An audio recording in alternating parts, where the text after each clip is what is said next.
pessoal? Vamos lá, vamos lá, vamos lá, vamos lá, vamos lá, vamos lá. Bom, gente, sobre o que fala esse mapa? Como saber sobre o que fala um mapa, professor? Primeira coisa, você tem que olhar o quê? Óbvio, título do mapa. Olhar o título do mapa, esse mapa fala sobre planisfério político. Então, ele vai estar trazendo o quê? As divisões, né, políticas, fronteiras, né, entre os países do mundo. Ele traz algumas outras informações ou não, observando para o mapa. Ele traz algumas outras observações. Mas primeiro, fundamental a gente entender o quê? Terceiro ano do ensino médio, vocês têm a obrigação de saber quais são os continentes, a localização desses continentes. Ah, professor, mas eu tenho que saber a capital do país, de todo o país do mundo? Claro que não, né? Ninguém é uma enciclopédia ambulante. Tem gente que tem facilidade para guardar, tem gente que não tem, mas não é obrigatório. Você precisa saber apenas onde, né, determinado país e que continente ele se localiza. Isso de uma forma geral, tá? Não estou falando algo assim, o cara quer ser geógrafo. Não, você precisa entender, porque todos os dias saem notícias do mundo todo. Vocês têm que entender, né, gente? Que mundo é esse que vocês vivem? Tá? Então, esse planisfério aí, ele dá uma ideia bem clara aí sobre o que? A localização dos países no mundo. Traz também a localização dos oceanos. E ele traz também um outro elemento, que é o quê? Ele também traz o sistema de coordenadas geográficas, que vocês podem observar aí, né, de norte a sul, trazendo a questão da latitude e de leste a oeste, a questão da longitude. Então, você junta a longitude e a latitude, você tem o quê? Os sistemas de coordenadas geográficas. Aqui o sistema vai ser fundamental, aí, principalmente na área do sensoramento remoto, né, com imagem de satélite e tal. Posteriormente, vai ser realmente muito importante. Vocês percebam, né, gente? A importância que tem de conhecer esses elementos é muito grande. Não só para a geografia, mas para que vocês tenham uma visão um pouquinho melhor do mundo que vocês vivem. Então vamos lá. Sobre latitude a gente pode falar o quê, né? A gente fala o quê? Latitude trata sobre zonas térmicas. Quanto mais próxima a linha do Equador, mais quente é determinada área. Conforme você vai indo em direção aos polos, a temperatura ela tende a diminuir. Professor, mas vai em direção aos polos, por exemplo, está nos Estados Unidos, então é mais frio o ano todo. Não, você tem o quê? As estações são mais definidas. Verão é verão mesmo, muito quente, e o inverno é um inverno realmente muito frio. Então você acaba encontrando isso tanto nos Estados Unidos, né? Você fala, por exemplo, continente europeu, como um todo, você encontra isso. Aqui ele é mais próximo, então, ao Polo Norte. Isso é uma coisa importante que vocês lembrem também.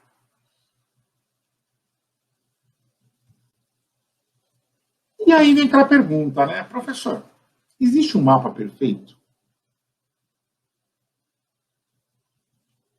O que seria um mapa perfeito, né? Você fala assim, professor, um mapa que consiga trazer todas as informações possíveis e imagináveis. Vou voltar no mapa anterior. Olhando para esse mapa aqui, pessoal, se eu pergunto para vocês agora, nesse momento, de acordo com esse mapa, qual o continente mais pobre do mundo? Esse mapa tem essa informação ou não? Ou vocês deram uma resposta de acordo com o que vocês pensaram, que vocês leram ou conhecem, né, de outra forma? Esse mapa traz essa resposta? Não, não traz essa resposta. Se eu perguntar para vocês, nesse mapa, pessoal, qual é, na verdade, a localização das maiores florestas do mundo? Esse mapa traz essa informação? Não, não traz essa informação. Porque a ideia desse mapa qual é? É trazer, né, a localização dos países. É isso. Localização, né, você encontra aqui os continentes, oceanos, os países. É isso que está mostrando. Ah, professor, mas poderia ter um mapa mostrando tudo, um mapa perfeito que mostrasse tudo? Não. Quanto mais informação o mapa traz, mais poluído ele fica e mais difícil para interpretar ele é. Por isso, né, que foi criado o Atlas, né, que é o quê? O Atlas é um conjunto de mapas, dos quais lá, até mesmo em diferentes escalas, ele traz o quê? Uma série de informações. Então lá você vai ter, por exemplo, um mapa político, né, com a divisão territorial, um mapa físico, falando sobre relevo, sobre clima. Você pode achar, por exemplo, mas mesmo nesse mapa, eu falo assim, gente, qual a cidade mais rica do Brasil? Esse mapa não tem essa informação, porque o objetivo dele não é esse. Se eu quisesse falar sobre isso, eu poderia pegar, por exemplo, aí um mapa sobre, né, a renda per capita do Brasil e colocar aqui. Ele teria essa informação. Então, perceba, não dá para ter toda a informação no mapa só, até porque as escalas do mapa também são diferentes. E quanto mais informação tem, mais poluído esse mapa fica. Certo? Então, vamos dar sequência aqui. Bom, trago aqui um mapa físico. Né? Esse mapa físico, até de acordo com a própria legenda aí, deve estar pequeno para vocês, mas a parte que está em marrom, né, marrom mais forte, representa aí, né, as grandes altitudes na superfície terrestre. Você tem aqui na costa da América do Sul uma grande cordilheira, que é qual? Exato, vocês acertaram, que maravilha, né? Cordilheira dos Andes. Verdade. Na própria América aí, indo em direção aí à América do Norte, você tem as montanhas rochosas. E essa altitude também ela vai variando muito, né, ao redor do mundo todo. Se eu perguntar aqui, pessoal, a mesma pergunta, a mesma questão,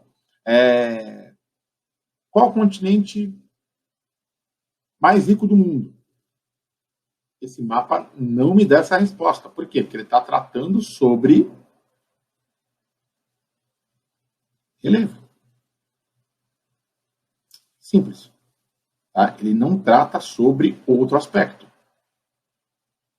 Tá? Então, isso é importante, isso é fundamental que vocês não se esqueçam. Tá? Não existe mapa perfeito. Para isso, cada mapa ele vai ter uma função para você utilizá-lo aí de determinada forma. E aí passei demais, né? Vou voltar. E aí quando você fala em regionalização, né, gente? Quando você fala em regionalizar, você fala simplesmente aí em dividir ou agrupar determinada área, tá, de acordo com aspectos em comum. Então, uma área tem determinado aspecto, outra tem outro aspecto, e essas áreas se diferenciam por aspectos diferentes. Então, você pega critérios específicos e separa determinadas áreas. Isso é regionalizar. Tá? Então, você vai agrupar, tá, ou classificar determinada porção do espaço de acordo com critérios específicos. Professor, mas como assim critérios específicos? Vamos lá. Os dois critérios, pessoal, que são fundamentais na regionalização, você pode dividir de acordo com aspectos físicos ou naturais, e também de acordo com aspectos socioeconômicos.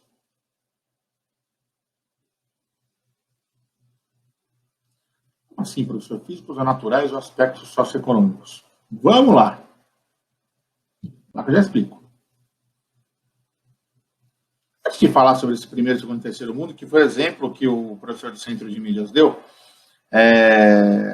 vou voltar um pouquinho para mostrar o físico novamente.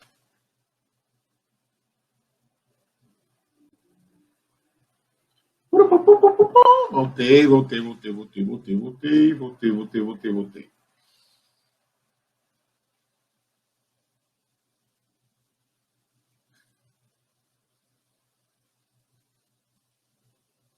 Esse mapa aqui, ele trata sobre o quê, pessoal? Sobre aspectos socioeconômicos ou sobre aspectos físicos?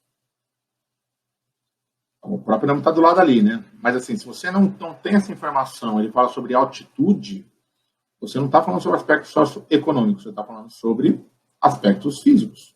Até porque a classificação dele, de acordo com as cores ali, consegue perceber quais são as áreas, né, que tem um relevo mais elevado do que outra área. Tá? Então, dessa forma, você consegue regionalizar. Tá? Então, é fundamental que vocês lembrem-se disso. E aí, voltando, por exemplo, aqui do professor no centro de mídia, né? Bom, aqui, pessoal, esse exemplo, acho que não dá para a gente falar sobre essa divisão, por exemplo, em primeiro, segundo e terceiro mundo, sem lembrar, né, o que foi a Segunda Grande Guerra Mundial. Assim que vocês já viram já no ensino fundamental, não sei se viram já no médio, pô, ano passado esquece, né? Não viram nada, né, direito, né? Mas vamos tentar relembrar um pouquinho, tá? De forma bem superficial, até porque isso aqui não é uma aula de história, mas vamos bem superficial lembrar o que foi a Segunda Guerra. A Segunda Guerra, então, na verdade, de forma bem simples, né? Ela foi o quê?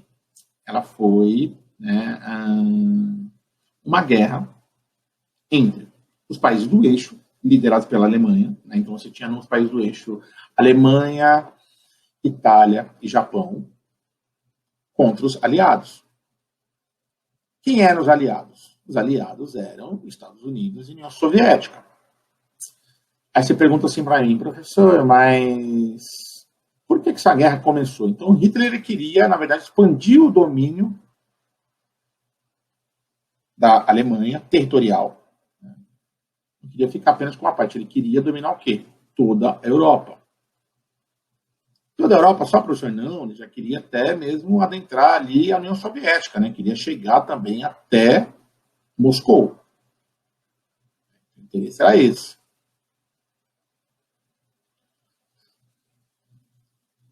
Bom, e como que a guerra se desenrolou? Né?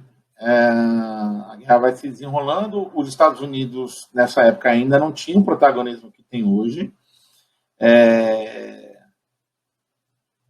Na verdade, ele já tinha toda a situação preparada, mas ele não tinha esse protagonismo.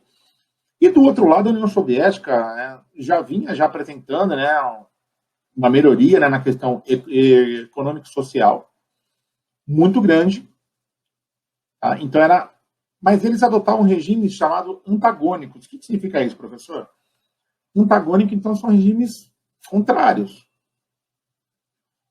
Os Estados Unidos, né, defendia e defende até hoje o capitalismo, e a União Soviética, ela defendia o sistema socialista.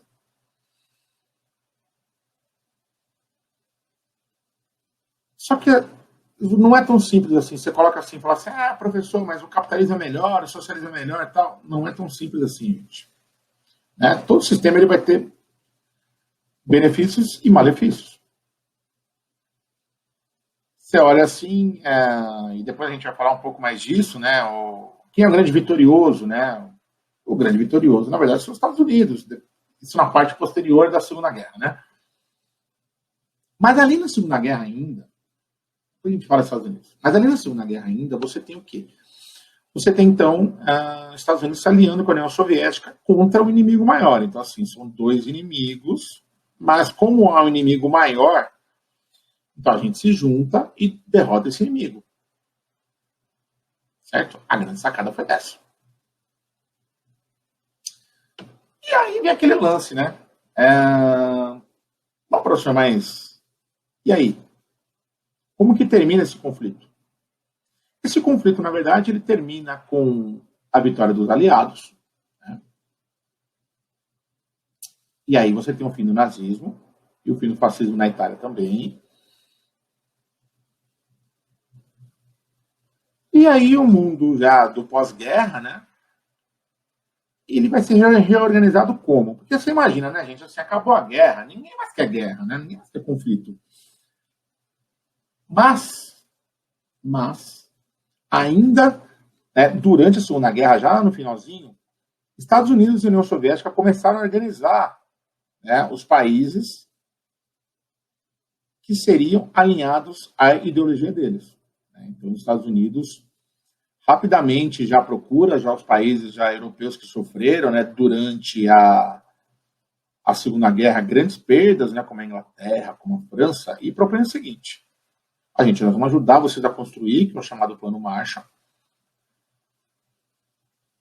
Em troca, o que eu quero em troca? Agora você não terá o ouro, na verdade, como medida de riqueza de um país. A medida de riqueza de um país será o quê? O dólar. Quem que imprime dólar? Os Estados Unidos. Quem precisa de dinheiro? Os países europeus. Eles aceitaram? Claro que aceitaram. E foi aí que os americanos dão um passo à frente. E começam, né, de fato, aí a implementar, até mesmo no período aí já posterior da Segunda Guerra, que nós já ingressamos já na parte do capitalismo financeiro. Tá? É dinheiro. Que manda agora é grana. Tá, mas não é tão simples assim, né? Porque assim, se fosse só isso, eles poderiam ter comprado o mundo todo. Mas não, também tinha uma questão ideológica envolvida. Agora, uma coisa muito curiosa é assim, né, gente? Porque, assim, se o Japão, junto com a Itália e junto com a Alemanha, compunham os chamados países do eixo, e aliás, vamos fazer um parêntese, né? Nessa breve aula rapidinha sobre Segunda Guerra. No final da Segunda Guerra, o final da Segunda Guerra, ele vai ser representado pelo quê? Pelos americanos jogando 2 bombas atômicas em Hiroshima e Nagasaki. É assim que acaba a Segunda Guerra. Detalhe, né, gente? Esse mapa mostra isso até, né? Com quem o Japão vai se aliar no período pós-guerra? Com os Estados Unidos. Que maravilha, né? Que maravilha! Os Estados Unidos, né? Claro, os Estados Unidos. Por que os Estados Unidos? Porque, na verdade, os Estados Unidos procuraram o Japão, por quê? Porque a China já fazia parte dos países socialistas junto com a União Soviética. Então, assim, os americanos eles tinham um grande medo do quê? De perder o domínio no continente asiático. Então, por isso que eles se alinham ao Japão e também injetam muita grana no Japão, né, o chamado Plano Colombo, no qual o Japão ele não pode, ele fica proibido de ter exército, os americanos cuidariam da segurança deles, em troca esse dinheiro seria todo utilizado aí, né, no setor educacional e na parte industrial. Por isso que o Japão é essa potência que é hoje, tá? Por causa disso. Isso ajudou bastante, né? Porque os Estados Unidos queriam ali um representante na Ásia aí para, de fato, aí, né, ser a cabeça do capitalismo na região. Tá? Isso ainda na década de 50. Bom, aí você vê o seguinte, né, gente? Aí é área de influência, né? E nesse contexto do pós-guerra, acaba a Segunda Guerra, então a divisão do mundo ela fica praticamente dessa forma. Tá? Você tem os países do primeiro mundo, do segundo mundo, que seriam os países socialistas, onde a economia é planificada, e os países de terceiro mundo, que seriam os países chamados aí capitalistas subdesenvolvidos. Lembrando que dentro do terceiro mundo também tinham países não alinhados. Né? Aí você pergunta, professor, mas o Brasil se alinhou com quem? Com quem você acha que o Brasil se alinhou? Claro que com os Estados Unidos. A nossa visão de mundo, ela foi construída, por exemplo, num país como o nosso, esses heróis todos da Marvel, da DC e tal, eles representam o quê? Representam os Estados Unidos. Capitão América, né? O próprio Homem-Aranha, o Superman, né? São representações. Tá? E os americanos eles vão usar também o cinema também para construir isso na nossa mente, né? Então você vê, por exemplo, a gente cresceu, vocês estão crescendo vendo, claro que hoje não estão mais nesse período, mas filmes de acordo com o ponto de vista dos Estados Unidos. Então a gente cresce vendo isso, né? Então você percebe o domínio que os americanos têm, principalmente cultural. Então isso é uma coisa também que é muito relevante. A gente às vezes fala que mas o socialismo é pior. Tá? A gente tem o olhar do capitalismo aqui no Brasil. Né? Você fala, por exemplo, assim, o socialismo é pior. O socialismo ele foi um sistema que ele não deu certo, porque em tese ele pregava a igualdade, mas tinha alguns que eram mais iguais que os outros. Até o livro Revolução dos Bichos ele mostra isso. Né? Então mostra que quem está no poder não tem um olhar para o povo. Ele vai ter um olhar, na verdade, mais para os interesses dele. Tanto que, por exemplo, hoje o ditador na Coreia do Norte, o Kim Jong-un, se não me falha a memória, ele é um cara que fez a formação dele toda na Suíça. Bom, se ele se diz, né, socialista, ele deveria ter feito a formação dele aonde? Na Coreia do Norte, bem dentro do país dele. Mas não. Então, os filhos da elite podem estudar na Europa. E o povão que se vire. Né? Então, isso, de fato, não é um socialismo. Não é um socialismo ideal, né, que foi pensado. Né? Foi o socialismo real. Foi o que deu para fazer. Só que o capitalismo também está muito atrás, gente. Porque, assim, o capitalismo ele é uma fábrica de gerar pobreza. Né? Porque é o seguinte, para um ter dinheiro, tem que ter quem? Quem não tenha dinheiro. Né? Essa é a base do sistema capitalista. Por isso que vocês não têm aula no ensino médio sobre educação financeira. Vocês não têm que aprender a usar dinheiro. Se bem que esse ano vocês vão aprender. Porque quando nós formos falar sobre a questão do consumismo, a gente vai falar que, na verdade, a dívida ela não começa com R$ 1 milhão. A dívida começa, na verdade, com um centavo. 10 centavos, R$ 1, R$ 10. É pouco, estou devendo pouco. Daqui a pouco é 20, é 50, é 200, é 300, é 1.000, é 1.500. Mas 3.000 é pouco. Tá, mas se eu ganho 1.500 e devo 2 salários, é muito. E essa dívida, de acordo com a matemática financeira, os juros compostos, ela vai sempre o quê? Aumentar cada vez mais. Vou voltar aqui, fico divagando de um assunto para outro. É uma loucura. Então, aqui, primeiro, segundo, terceiro mundo. Então, aí é essa, né, pessoal, a divisão do mundo. Essa classificação, ela foi usada por muito tempo, né, mas é claro, né, ela não atendia, assim, a totalidade, né, porque mesmo dentro do terceiro mundo, você tem muitas diferenças entre os países. E do primeiro mundo também. Mas foi uma divisão, uma forma de regionalização muito usada, né, durante o período da Guerra Fria. Aliás, a Guerra Fria recebe esse nome por não ter ocorrido nenhum conflito direto entre União Soviética e Estados Unidos. Claro, ocorreram vários conflitos indiretos, mas diretos, não. Então, você pega, por exemplo, Guerra da Coreia, você pega, por exemplo... passei demais. Você pega, por exemplo... Guerra da Coreia... Deu um branco. Guerra do Vietnã. Você fala, por exemplo, os conflitos indiretos. A implementação, né, do governo militar no Brasil, o golpe militar, com participação direta dos Estados Unidos, porque tinha um grande receio que naquela época, né, o nosso país ele se convertesse aí a ao socialismo.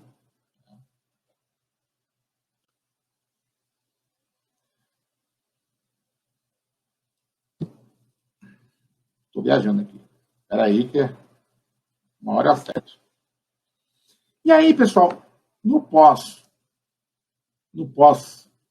Guerra Fria, a gente entra aqui na década de 90 em uma nova forma de regionalização, que é você falar em países do norte versus os países do sul.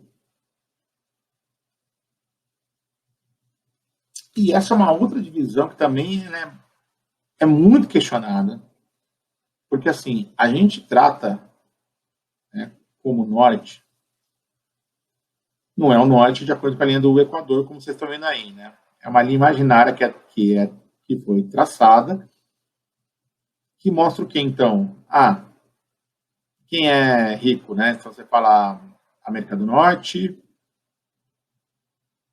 não nem América do Norte, né? América anglo-saxônica, Estados Unidos e Canadá. Você tem todo o continente europeu, você tem a parte norte do continente asiático e você tem, né, o Japão e Austrália e Nova Zelândia. Ótimo. Só que, gente, você fala, por exemplo, do continente asiático, lá a parte norte. Você olha lá, por exemplo, o Cazaquistão, está ali no meio. Gente, o Cazaquistão tem uma economia melhor que a do Brasil?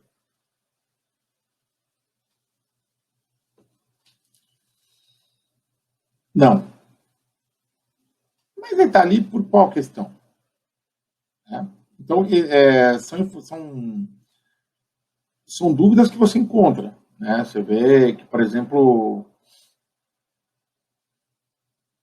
né, mesmo a África do Sul, né, que também tinha uma economia que vinha se desenvolvendo muito, né, mas ela não está presente, não faz parte do norte. Né? Então, e tanto que hoje você fala em países emergentes, né?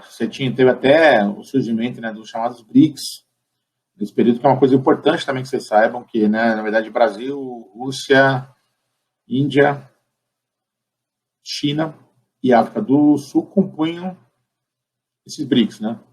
Tanto que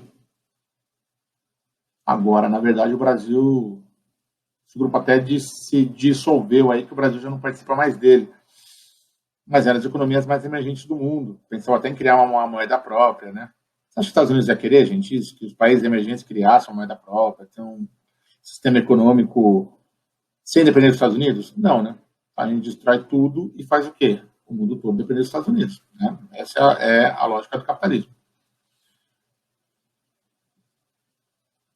E volto a falar, hein? Não estou falando que é ruim, hein? É o sistema que a gente vive e é o que tem para hoje, né? Então a gente trabalha, todo mundo sabe que vai sair, vai vender sua mão de obra em troca de dinheiro. Vai ter o salário que merece? Claro que não, nunca, né?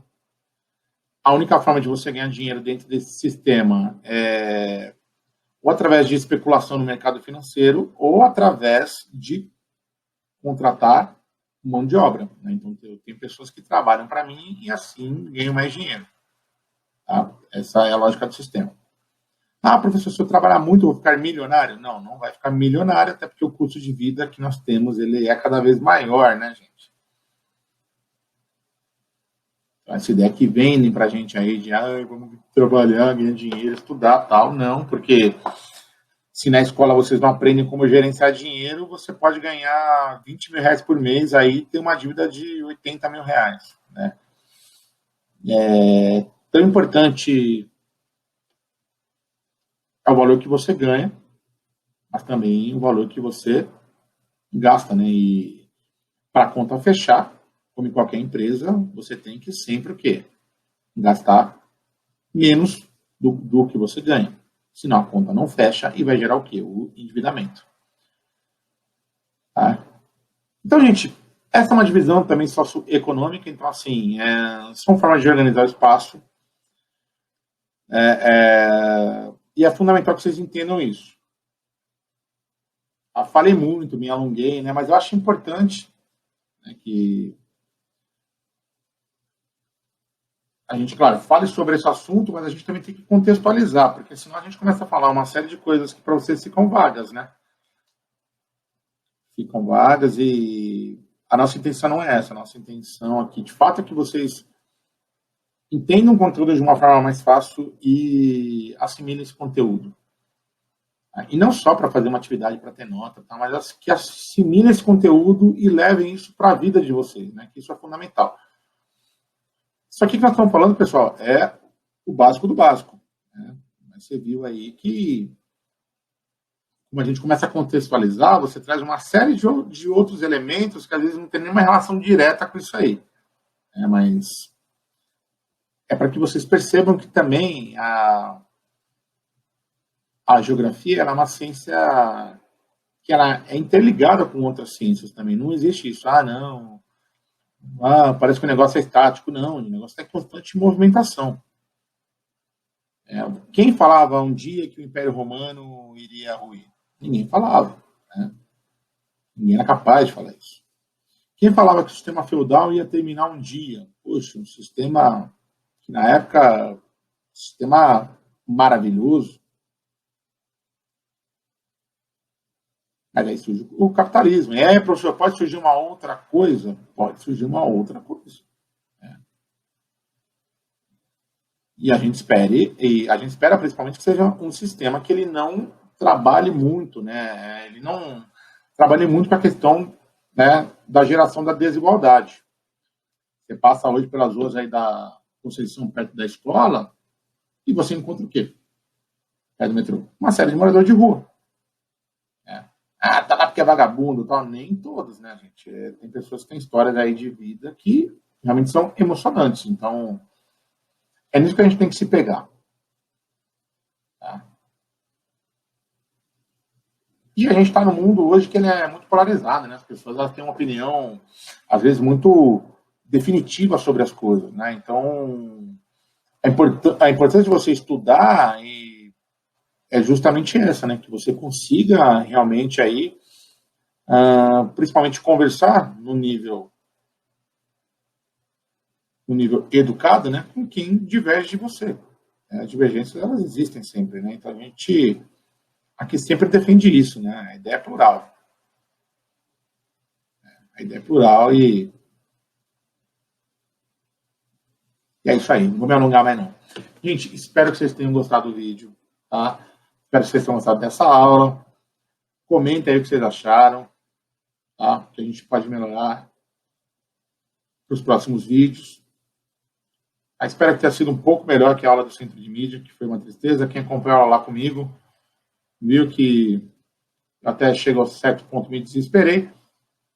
Mas é isso aí, gente. Muito obrigado, tá? E até a próxima.